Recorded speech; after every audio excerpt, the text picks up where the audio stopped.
ምርጥ ዕቃ እስመረሰይክዎ ነዋየ ህሮየ ከመ ይጹር ስምየ የሐዋርያት ሥራ ምዕራፍ 9 ከቁጥር 15 ላይ ስሜን ይሸከም ዘንድ ለእኔ የተመረጠ ዕቃ አድርጌዋለሁ አለ ጌታ። የሚገርም ነው። የተመረጠ ውድ የሆነ ንብረት አድርጌዋለሁ አለ።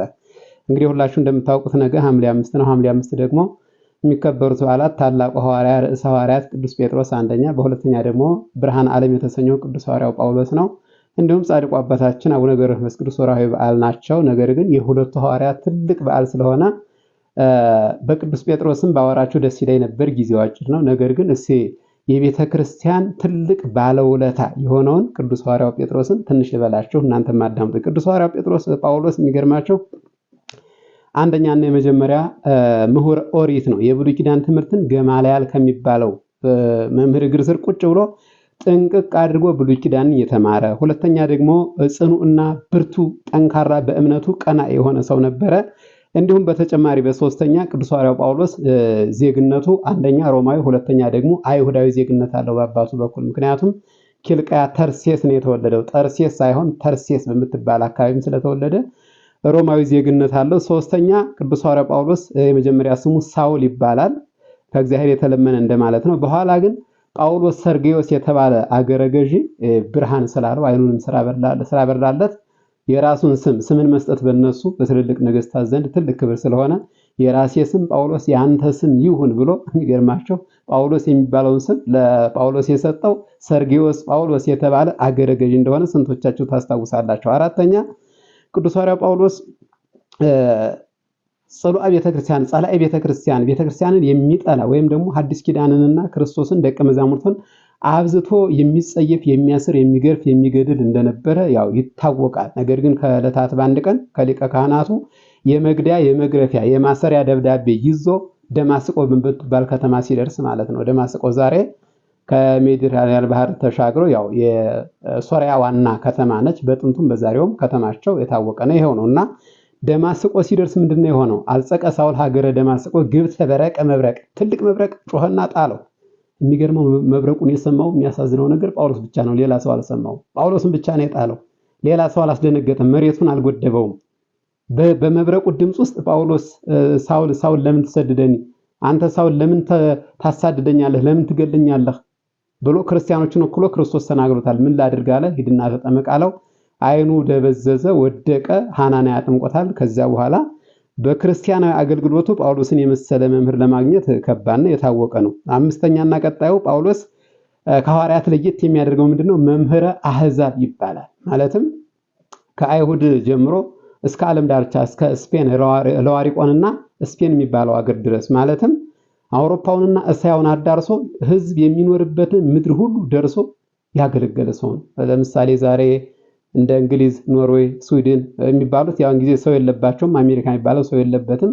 ነገር ግን የአውሮፓ መጨረሻው ስፔን ስለሆነ ስፔን ድረስ አውሮፓን ጣሊያንን አልፎ ተሻግሮ ያገለገለ መምህረ አሕዛብ ይባላል። ስድስተኛና ቀጣዩ ቅዱስ ጳውሎስ ከሁለት ጊዜ በላይ እስር ቤት ታስሯል። ከ3 ዓመት በላይ በእስር ቤት ቆይቷል። በእስር ቤት ቆይታው ግን ያደረገው ነገር በሰባተኛ ልንገራቸው። ታስሮ ብዙ መጻሕፍትን ጽፏል። አብዛኞቹም መጻሕፍት የጻፋቸው በእስር ቤት ሆኖ ነው። ታውቃላችሁ። እነ ቲኪቆስ እነ ፌቤን እነ ጢሞቴዎስ እየተላላኩ መልእክቱን ያደርሳሉ እንጂ እሱ ግን እስር ቤት ቁጭ ብሎ አልቆዘመም፣ አላፈረም፣ አልተበሳጨም፣ አልተቆጣም። የአገልግሎት ጊዜ አድርጎታል እስር ቤቱን። በእስር ቤት ሆኖ እነዚህን የመሳሰሉ ትልልቅ መልእክታን ጽፏል። 14 መልእክትን የጻፈው 13ቱ መልእክት ለአሕዛብ ሲሆን 14ኛው ግን ወደ ዕብራውያን የሚባለው መልእክት ግን ለዕብራውያን ወይም ለአይሁዳውያን የተጻፈ ልዩ መልእክት ነው። የብሉይ ኪዳን ትርጓሜ ነው እንደምታነቡት እንደምታውቁት ማለት ነው። 8ኛ ጳውሎስ ብዙ ደቀ መዛሙርትን እነ ጢሞቴዎስን እነ ቲቶን እነ ፊልሞናን አፍርቶ ተክቶ ነው ሕይወቱ ያለፈው።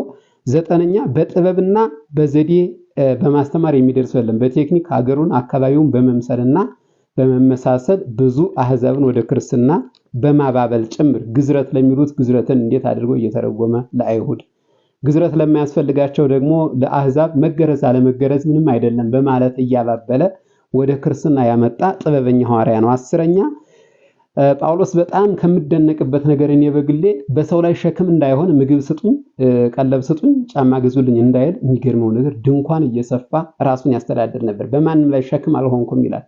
ለሌሎችም እንደውም ሳይተርፍ አልቀረም ቅዱስ ሐዋርያ ጳውሎስ። ዛሬ የኛን ቤተክርስቲያን የሚፈትናት አንዱ ጊዜያችን የሚገልብን ሁላችን እንደምታውቁት ልመና ነው አይደል?